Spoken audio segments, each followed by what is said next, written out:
When you walk down the supermarket aisle, whose names do you see? Coca-Cola, Nestle, Kraft Heinz. These are the giants we know, but what if I told you that behind your morning toast, your afternoon burger, and your evening chocolate bar lurks a company so massive it dwarfs most of these household names, yet you've probably never heard of it?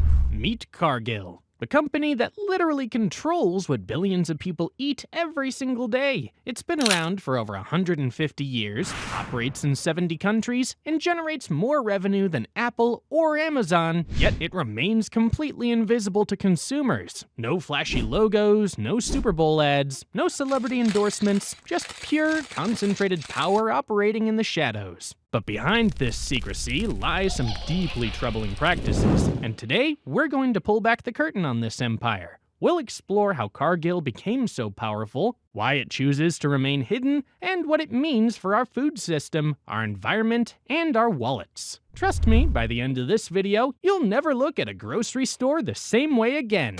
The year was 1865. The American Civil War had just ended, and while the nation was rebuilding, two entrepreneurs saw an opportunity. William and Samuel Cargill started with a single grain elevator in Iowa. Not exactly the beginning you'd expect for what would become America's largest private company, but yeah, empires start somewhere, right? Today, Cargill is worth more than some small country's GDP. We're talking about a company with revenues exceeding $165 billion annually.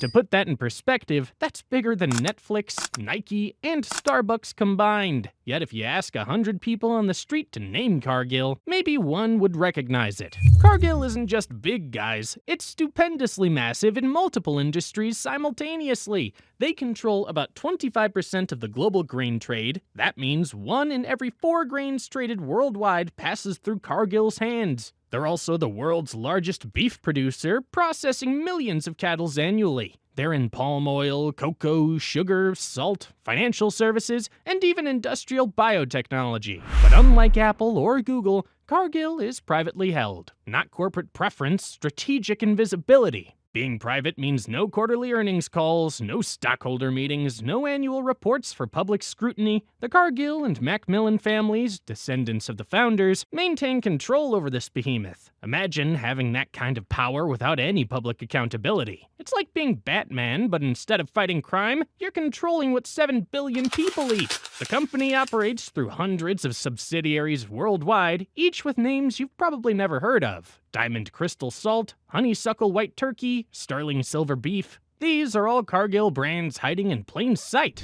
They're the ultimate B2B company, selling to other businesses rather than directly to consumers. This strategy keeps them out of the public eye while maximizing their influence over global food systems. How did they achieve such dominance? Simple. Vertical integration on steroids. Cargill doesn't just trade grain, they own ships to transport it, facilities to store it, plants to process it, and systems to finance it. They're not just playing the game, they own the stadium, referee, and scoreboard. Their financial arm, Cargill Financial Services, provides billions in credit to farmers and food companies worldwide. This is leverage. When you owe someone billions, you tend to do what they say. They've created a global dependency network where breaking free becomes nearly impossible. The company's structure is deliberately opaque. Subsidiaries own other subsidiaries in complex webs across multiple countries. This isn't just tax optimization, it's accountability avoidance. When something goes wrong in subsidiary X in country Y, tracing responsibility back to Cargill headquarters becomes a nightmare. Now, let's talk about why Cargill prefers shadows. When you're this big and secretive, certain practices stay buried. In Brazil's Amazon rainforest, Cargill fuels massive deforestation through soy trading operations. Not a few trees, areas the size of small countries get cleared for soy farming. Cargill buys this soy, often without asking inconvenient questions about production methods. Result? Earth's lungs are destroyed to feed cattle that Cargill later processes into burgers. The Amazon operations reveal Cargill's modus operandi. Plausible deniability. They claim they don't directly clear forests, they just buy from farmers who do. It's like saying you're not a drug dealer, you just buy from them and sell to others. Legal? Maybe. Ethical? You decide. And of course, this is just the start. In Indonesia and West Africa, Cargill's palm oil operations connect to forced labor and child labor. Investigations found children as young as 8 working in brutal conditions on plantations supplying Cargill. These kids handle dangerous pesticides, work ungodly hours, and live in conditions making factory farms seem luxurious. The Rainforest Action Network documented how Cargill sources palm oil from companies using child labor consistently. Cargill's response: "We're working on it." Translation: profits now, solutions later. They've made the same promise about eliminating child labor from their supply chain since 2005. It's 2025 now. That's 20 years of working on it. The cocoa story gets even darker. Cargill handles 17% of the world's cocoa trade. Multiple investigations revealed systemic child labor use in their supply chain. Children trafficked from neighboring countries working 12-hour days using machetes exposed to hazardous pesticides. All so you can enjoy your Sunday chocolate. A 2019 class action lawsuit named Cargill as a defendant in a case alleging they knowingly used child labor in Ivory Coast cocoa farms. Their legal defense is that they weren't responsible because they didn't directly employ these children. That's like saying weapon manufacturers aren't responsible for what happens to their products. In industrial livestock operations, Cargill pushes the more, faster, cheaper philosophy to its logical extreme. Their feedlots house hundreds of thousands of cattle in cramped conditions. Environmental impact? Staggering. A single Cargill feedlot produces as much waste as a city of 240,000 people.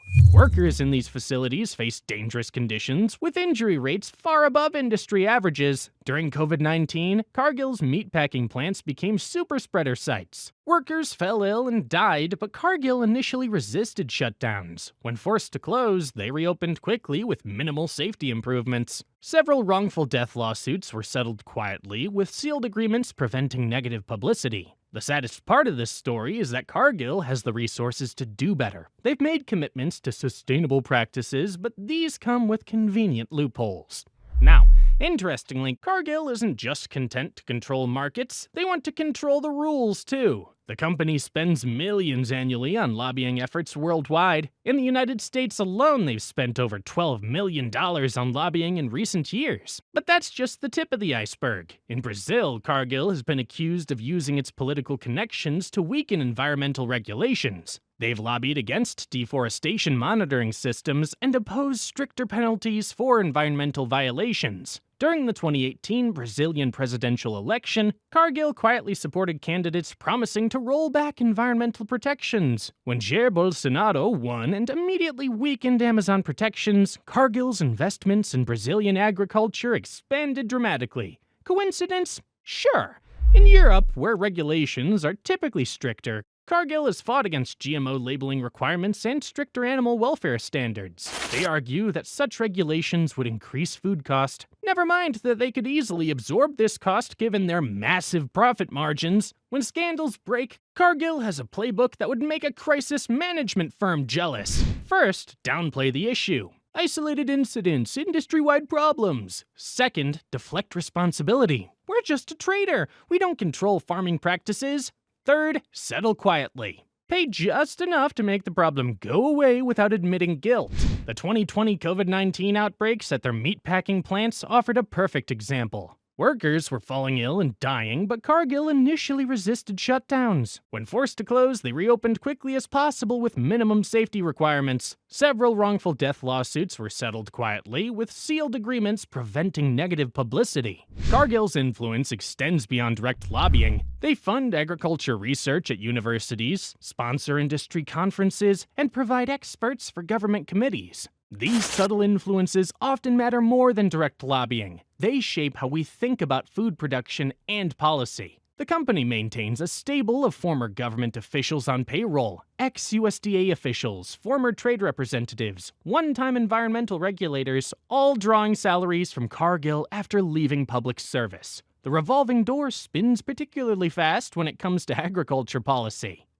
Here's where it gets personal. Cargill doesn't just influence what you eat, they control every step of how it gets to your plate. From seed to supermarket, they're pulling the strings. Your morning starts with coffee, the sugar in your cup. Cargill trades about 25% of the world's sugar. The breakfast cereal, the corn, the soy, the wheat, Cargill likely handled the raw materials. Your scrambled eggs come from chickens fed Cargill corn, the bacon from pigs raised on Cargill feed, possibly slaughtered in Cargill facilities. For lunch, maybe you grab a burger. Cargill might have fed the cattle, slaughtered them, processed the meat, and even provided the salt for the fries. That chocolate chip cookie for dessert, Cargill cocoa, Cargill sugar, Cargill vegetable oil. Dinner isn't any different, guys. That fish you're grilling? Cargill is one of the world's largest aquaculture feed producers. The vegetables, grown with Cargill fertilizers. Even if you're vegan, you're not escaping. Cargill controls significant portions of the plant-based protein market, too.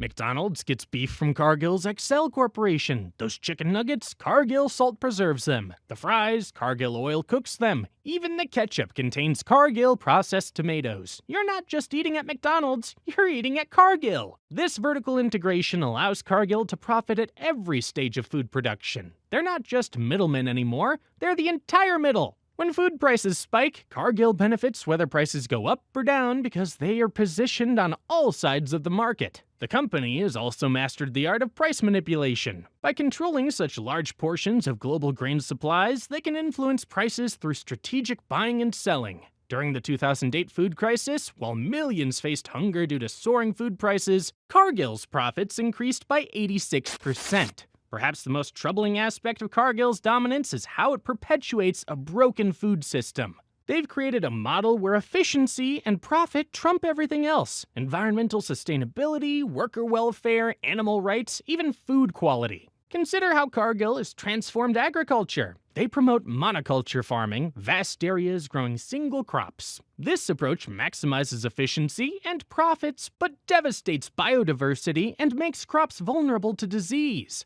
The Irish potato famine of the 1840s showed us what happens when agriculture systems lack diversity, yet Cargill continues pushing these monocultures worldwide. Their industrial animal agriculture operations treat living beings as production units. Cattle are fed into feedlots crammed with thousands of animals standing in their own waste. Chickens are raised in windowless warehouses, never seeing sunlight. Pigs are confined to spaces so small they can't turn around, all in the name of efficiency and profit. The company's global reach means local food systems suffer. Small farmers can't compete with Cargill's scale and efficiency. Traditional farming knowledge is lost as communities become dependent on Cargill's industrial agriculture model. Food cultures that evolved over thousands of years are homogenized into standardized global commodities. Cargill embodies faceless power, the kind that destroys forests, exploits people, depletes soil, all to maintain a fast, standardized, globalized agriculture model.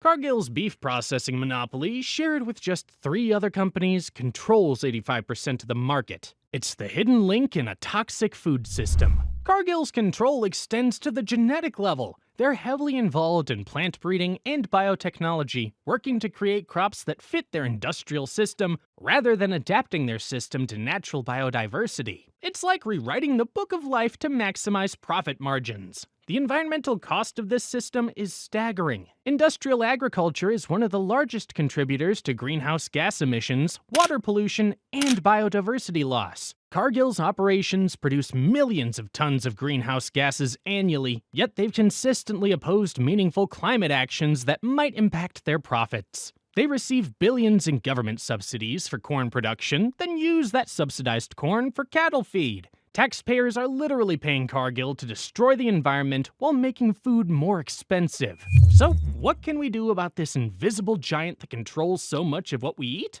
The first step is awareness, which now you have. You can't unsee what you've learned about Cargill's influence over our food system. As consumers, we have more power than we realize. Every purchase is a vote for the kind of food system we want. Supporting local farmers, choosing organic products, reducing meat consumption, these choices matter. Yes, they require more effort and often cost more upfront, but they're investments in a better food system. We can also demand transparency. Public companies have to disclose their practices. Private giants like Cargill don't. We need laws requiring all companies of a certain size to report their environmental and social impacts, regardless of their ownership structure. Supporting organizations that investigate and expose companies like Cargill is crucial. Groups like Oxfam, Greenpeace, and various investigative journalists are the ones pulling back the curtain on these shadowy operations. The most powerful thing you can do? Share this knowledge. The more people who understand how companies like Cargill operate, the harder it becomes for them to hide behind their curtain of secrecy.